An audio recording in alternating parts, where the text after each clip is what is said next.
안녕하십니까. 고객님만의 부동산 전문 매니저 송도 투데이 부동산 토니 투데이입니다.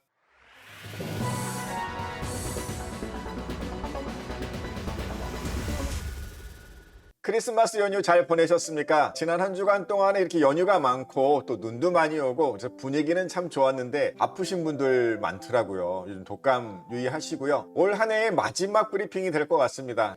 매매 시세는 짧게 또 전해드리고 마무리로 투자 조언하면서 올 한 해를 마칠까 합니다. 끝까지 봐주시고 구독, 좋아요, 알림 설정까지 부탁드리겠습니다. 그러면 시작하겠습니다.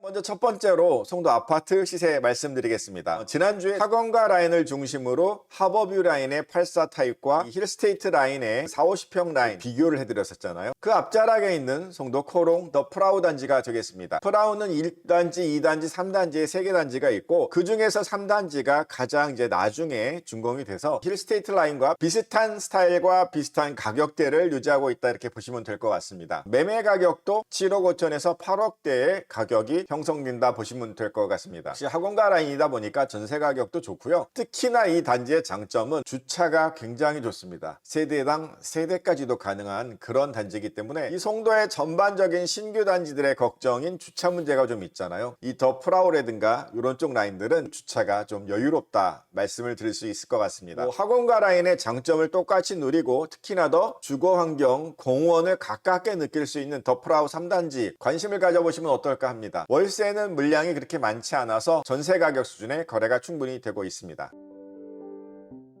다음은 송도 더샵 파크 에비뉴입니다. 이번 주에 소개해드리는 그 단지들의 특징은 거래가 연말이라서 없다 이런 분위기와 상관없이 물량이 나오면 언제든지 소화가 될 수 있는 인기 있는 단지들을 지금 소개해드리고 있습니다. 특히나 이 더샵 파크 에비뉴 같은 경우는 누가 뭐래도 송도의 현재 최고 대장 단지입니다. 84 타입 같은 경우는 12억대 거래도 충분히 되고 있고요. 11억대만 돼도 지금 사겠다는 대기 매수도 충분히 있습니다. 오늘 소개해드릴 타입은 전용 68제곱미터 그러니까 30평 타입이 되겠는데 3.3제곱미터당 현재는 이제 한 3천만 원 좀 안 되게 이렇게 뜨고는 있습니다. 그러나 실제로 물건이 나온다면 더 높게도 체결이 될 수 있지 않을까 이렇게도 보고 있습니다. 파크 에비뉴 같은 경우는 21년도 8월까지 포스코 직원 아파트였기 때문에 등기가 이제 이전이 안 됐었어요. 그래서 그 이후에 등기가 넘어가서 그때부터 이제 좀 거래가 일어났다. 그래서 결국은 본격적으로는 22년도 여름께부터가 많이 된 것 같습니다. 인천대 입구역이 송도의 중심역이라 할 것 같으면 거기에서 5분 이내 거리에 있고 주변 공원이라든가 학교, 쇼핑몰, 기타 모든 것의 중심이 되고 있기 때문에 이 파크 에비뉴의 대장단지는 변하지 않을 거라는 생각은 갖고 있습니다. 전세 가격은 309의 타 단지들은 전세 가격이 조금 낮은 편이거든요. 이 파크 에비뉴 같은 경우는 어느 정도 유지가 돼서 3.3제곱미터 한 1,400선이니까 한 4억대를 나오고 있는 그런 편이다 보시면 될 것 같습니다. 월세도 그렇게 물량들 많지 않습니다. 그래서 보통은 보증금 5천에서 전세 가격 수준의 월세가 산정이 돼서 거래가 되고 있다 보시면 될 것 같고 파크 에비뉴는 언제 사셔도 좋은 인기 단지입니다.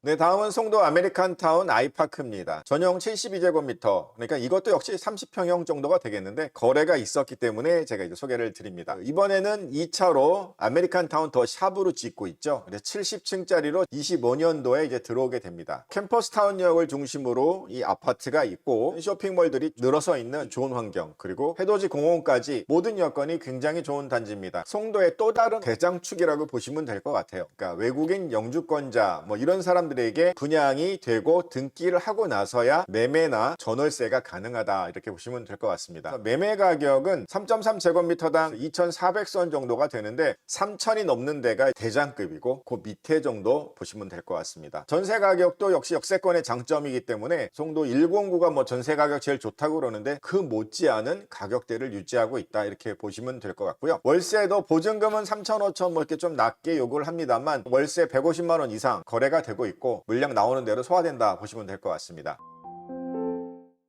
다음은 더샵 송도 마리나베이입니다. 마리나베이 하면은 뭐 마리나가 들어왔으니까 그렇기도 합니다만 바다뷰가 나오는 단지가 굉장히 아주 좋습니다. 그러다 보니 바다가 보이는 쪽 라인과 바다가 보이지 않는 단지 라인 이쪽하고의 가격 차이는 84 타입 기준으로 8억 5천 이상으로 뭐 거래가 형성이 된다 싶으면 안쪽은 7억 5천 뭐 요 정도 잡힌다고 보시면 될 거예요. 최근에 실거래는 그렇게 없어요. 근데 가격 차는 충분히 인정을 하고 들어가셔야 내가 본 가격은 이건데 왜 이거예요 라고 항의를 안 하실 수 있을 것 같습니다. 전세 가격 같은 경우도 809의 타 단지들이 3.3제곱미터당 1,000만 원 정도 수준인데 반해서는 마리나베이의 이 바다 뷰가 나오는 쪽들은 조금 더 인기가 있다 이렇게 보시면 될 것 같습니다. 월세 가격은 보증금이 보통은 3천에서 5천 안짝으로 보통 형성이 되는데 뷰라든가 융자 상태에 따라서 충분히 뭐 다 조정이 되기 때문에 역시 전세가 수준에서 형성이 된다고 보시면 될 것 같습니다. 그래서 오늘은 이렇게 송도 아파트 중에서 각자의 특징을 가지고 불황 또는 거래가 없음 이런 것보다는 물건이 나오면 언제든 소화될 수 있는 인기 단지들에 대해서 소개해드렸습니다.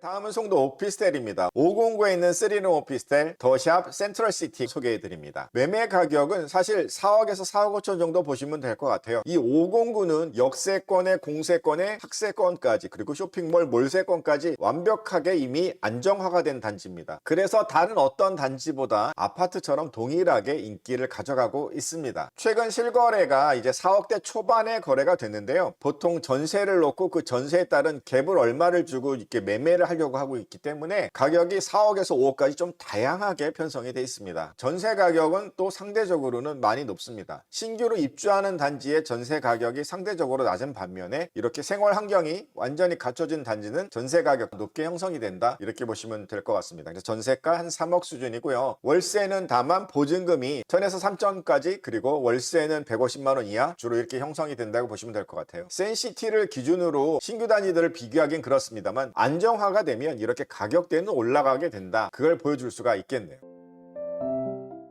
다음은 올해 마지막으로 소개해드리는 디에트르 송도 시그니처 뷰 3룸 오피스텔입니다. 최근에 거래 물론 많이 되어 끝났고요. 이제 매매 접어가면서 등기하고 월세 전환했고 이 월세도 많이 들어갔고 특히나 등기한 집들의 전세 가격은 더 이상 떨어지지 않고 있고요. 그러니까 임차를 들여오는 사람들은 2억대 초반을 얘기하지만 그 가격대에 이제는 더 이상 놓으려 하지 않습니다. 월세 가격 같은 경우도 이제 뭐 이자를 다 커버할 수는 없으니까 그냥 내고는 계십니다만 특별히 그냥 아님 말고 정도까지 나올 정도로 가격대는 이제 더 이상 많이 내려가지는 않는 모습입니다. 센시티의 경우에서도 말씀을 드렸지만 안정화가 되면 특히 주택수 포함의 이슈가 좀 남아있잖아요. 이런 것들이 들썩일 때마다 가격은 조금 더 오르지 않을까 그런 생각은 해봅니다. 이상으로 송도 오피스텔 시대까지 말씀드렸습니다.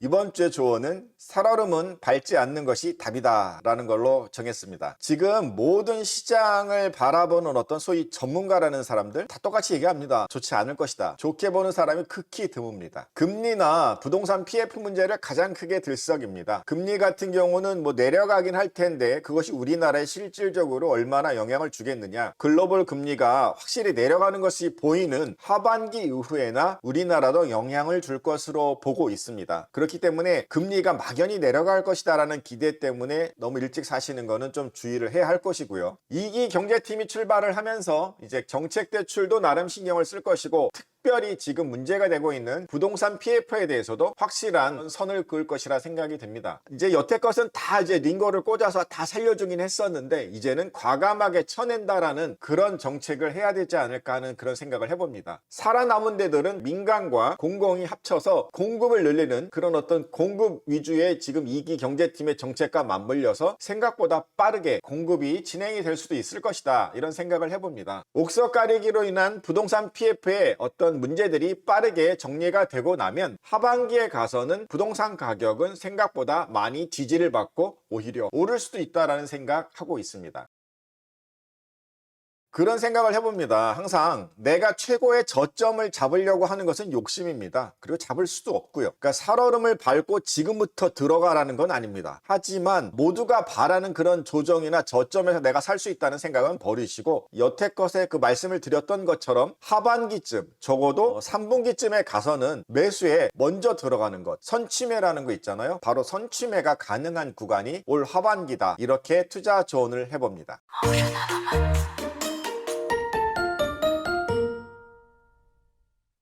한 해 동안 시청해주시고 또 구독해주시고 많이 알려주셔서 감사합니다. 내년에도 계속 부동산 시황이나 또 시세 열심히 전해드리도록 하겠습니다. 어떤 독자님의 그 조언 꼭 잊지 않겠습니다. 어떤 썰이나 이런 거에 치우치지 말고 사실에 근거한 송도 전문가가 되라는 그 조언 잊지 않고 열심히 해보겠습니다. 새해 복 많이 받으세요. 고객님만의 부동산 전문 매니저 송도투데이 부동산 토니투데이였습니다. 감사합니다.